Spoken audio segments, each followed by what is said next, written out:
Hello friends, welcome back to our channel জীবনের স্বাদ। বন্ধুরা, আজ সকাল সকাল আমি চলে এসেছি বোলপুরের জামমুনি বাস স্ট্যান্ডে। আজ আমি যাচ্ছি অট্টহাস সতীপীঠ। যে বাসগুলো পাচুন্দি হয়ে যায় সেরকম একটি বাসে উঠে পড়লাম। পাচুন্দির ঠিক আগের স্টপেজ হচ্ছে নিরোল বাস স্ট্যান্ড। এখানে নেমে বাকিটা পথ আমাকে টোটোতে করে যেতে হবে। টোটোতে চেপে বেরিয়ে পড়লাম অট্টহাসের উদ্দেশ্যে। নিরোল বাসস্ট্যান্ড থেকে অট্টহাসের মন্দির প্রায় 4 কিলোমিটার দূরত্ব, কিন্তু ভাড়া মাত্র 20 টাকা। একে একে নিরোল, দক্ষিণডিহি গ্রাম ছাড়িয়ে আমরা চলে এলাম অট্টহাস মন্দিরের কাছাকাছি।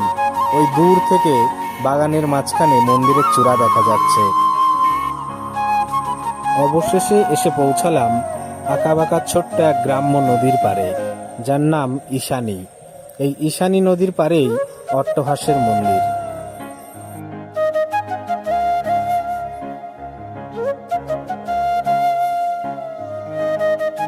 প্রথমেই চোখে পড়ল এক বিশাল মূর্তি, যেখানে উন্মত্ত শিব মাতা পার্বতীকে কাঁধে নিয়ে রয়েছেন।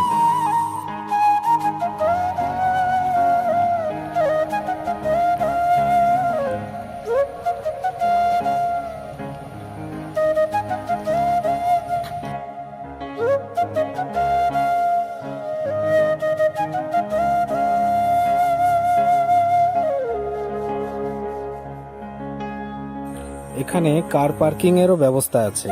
যারা পার্সোনাল গাড়ি নিয়ে এখানে আসেন তারা এখানে গাড়ি রাখতে পারেন। এছাড়াও কাটোয়া থেকে অট্টহাস পর্যন্ত একটি বাসও রয়েছে, তবে প্যাসেঞ্জার বেশি না হলে এই বাসটা সবসময় চলে না।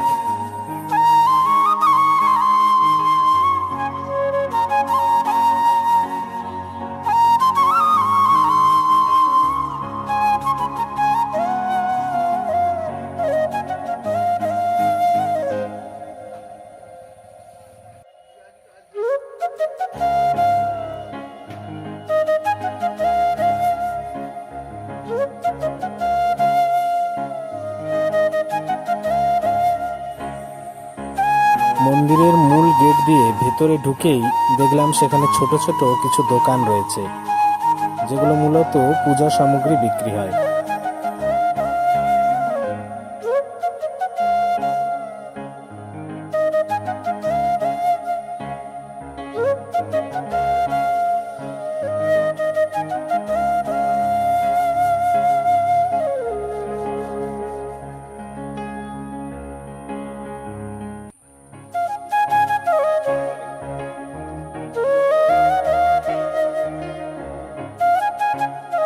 ভিতরে ঢুকে দেখি এখানে অতিথি নিবাস রয়েছে, অর্থাৎ আপনাদের যদি কারো রাত্রি যাপন করার পরিকল্পনা থাকে তাহলে অবশ্যই এখানে থাকতে পারেন।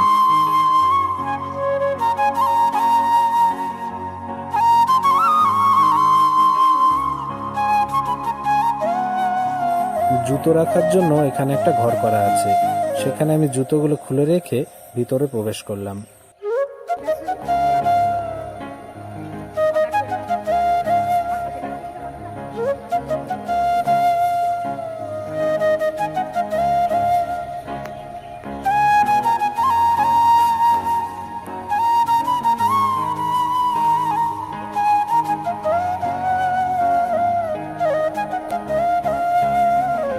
একটু ভিতরে ঢুকতেই চোখে পড়ল ধ্যানমগ্ন মহাদেবের মূর্তি। মূল মন্দিরের ওপর নির্মিত হচ্ছে সুবিশাল এক মন্দির।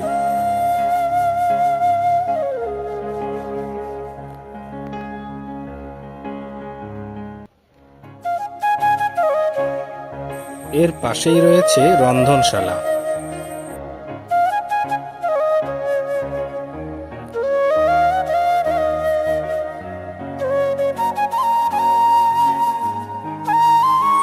মূল মন্দিরের সামনেই রয়েছে সুন্দর কারুকার্যময় একটি নাট মন্দির।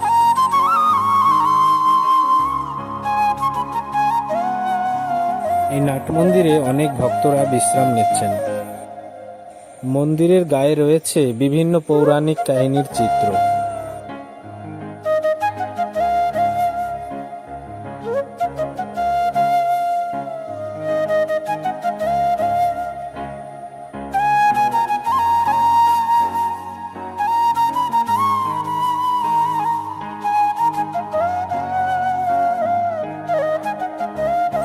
পুরাণ মতে সতীর অধঃষ্ঠ অর্থাৎ ঠোঁটের নিচের অংশ এখানে পতিত হয়েছে। মা এখানে ফুল্লরা নামে পূজিত হন।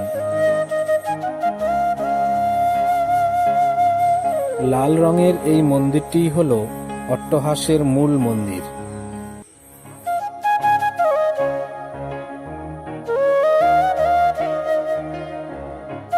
মন্দিরের ভিতরে ছবি তোলা বারণ, তাই আমি গুরুমশাইকে বলে বাইরে থেকেই মায়ের একটু ছবি তুলে নিলাম।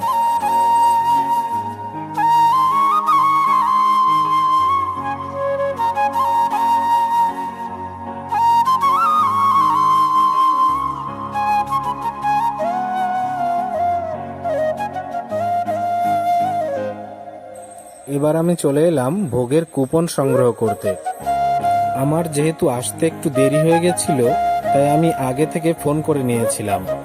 দেয়ালের গায়ে অফিসের যে নাম্বারটি দেওয়া আছে, এই নম্বরে আপনারাও আগে থেকে ফোন করে নিতে পারেন।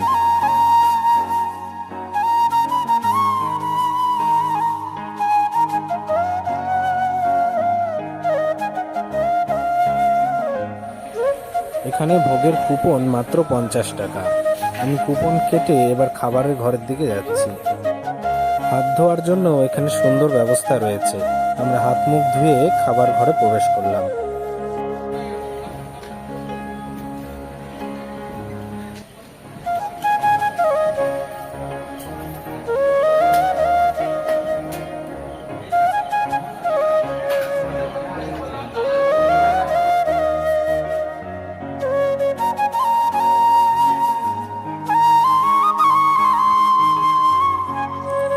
খাবারের মধ্যে এখানে ছিল ভাত, সবজির তরকারি, ডাল, তারপরে হলো সয়াবিনের তরকারি, সবজি দিয়ে তৈরি করা একটা টক এবং অবশেষে পায়েস। খাওয়া দাওয়ার পর একটু বিশ্রাম নিয়ে বেরিয়ে পড়লাম মন্দিরের আশপাশটা দেখার জন্য। জঙ্গলের ভিতর দিয়ে এখানে বাঁধানো রাস্তা রয়েছে।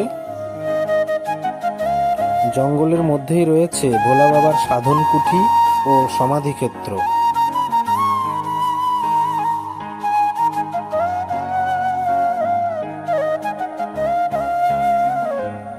এর পাশেই রয়েছে ঘাট বাঁধানো একটি পুকুর।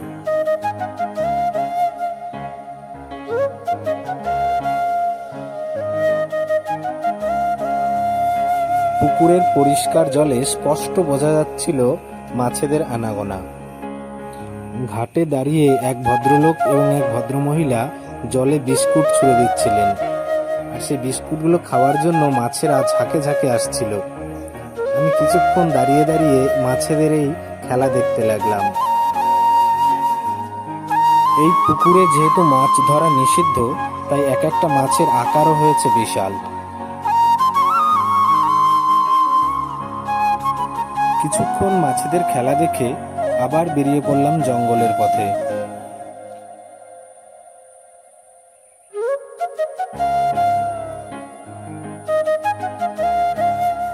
জঙ্গলের মধ্যে রয়েছে পঞ্চমুণ্ডির আসন।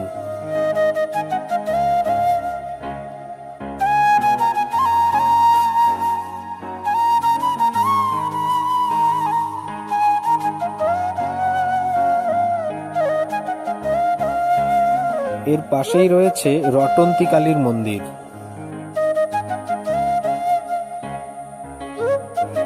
অনেকে বলে থাকেন রঘু ডাকাতের যে কটি গোপন আস্তানা ছিল, তার মধ্যে এই অট্টহাসের জঙ্গল একটি। এমনও শোনা যায় যে এখানে নাকি আগে নরবলিও দেওয়া হতো। যাই হোক, আমি ঘুরতে ঘুরতে অট্টহাসের জঙ্গল থেকে বাইরে বেরিয়ে এলাম। আমার অট্টহাস ভ্রমণ সমাপ্ত হলো। এরপর মন্দিরের বাইরে টোটো ধরে ফিরে গেলাম নিরোল বাসস্ট্যান্ডে। নিরোল বাসস্ট্যান্ড থেকে কাটোয়াগামী একটি বাসে চেপে আমি নেমে পড়লাম কেতুগ্রাম বাস স্টপেজে। এই কেতুগ্রাম থেকে বহুলা মায়ের মন্দির মাত্র 5 মিনিটের হাঁটা পথ। বন্ধুরা, আমি এখন এগিয়ে চলেছি বর্ধমান জেলার আর এক সতীপীঠের উদ্দেশ্যে।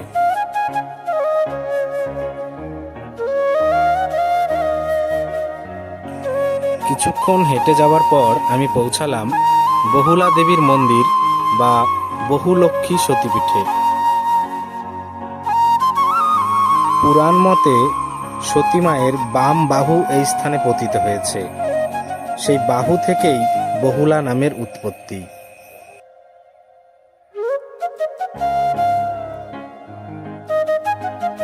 পুরনো মন্দিরটি জীর্ণ হয়ে যাওয়ার কারণে এখানে একটি নতুন মন্দির নির্মাণ করা হচ্ছে।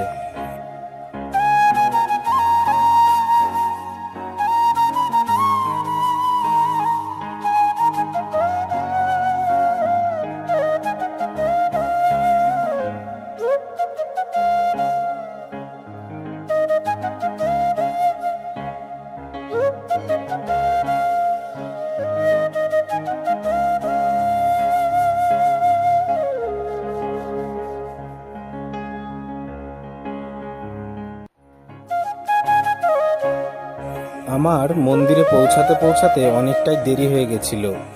ঠাকুরমশাই মন্দিরের দরজা বন্ধ করে দিচ্ছিলেন, কিন্তু আমাকে দেখে উনি আবার দরজা খুলে দিলেন। আমি মন্দিরে প্রবেশ করলাম এবং মাকে দর্শন করে প্রণাম করলাম।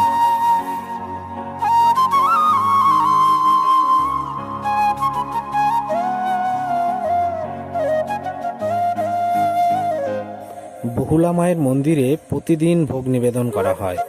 আপনারা চাইলে খুব অল্প খরচেই মায়ের ভোগ প্রসাদ পেতে পারেন।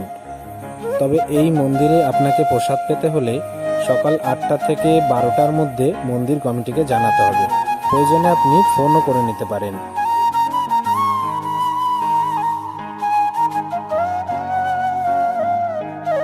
মন্দির কমিটির ফোন নম্বর এই ব্যানারটিতে দেওয়া আছে।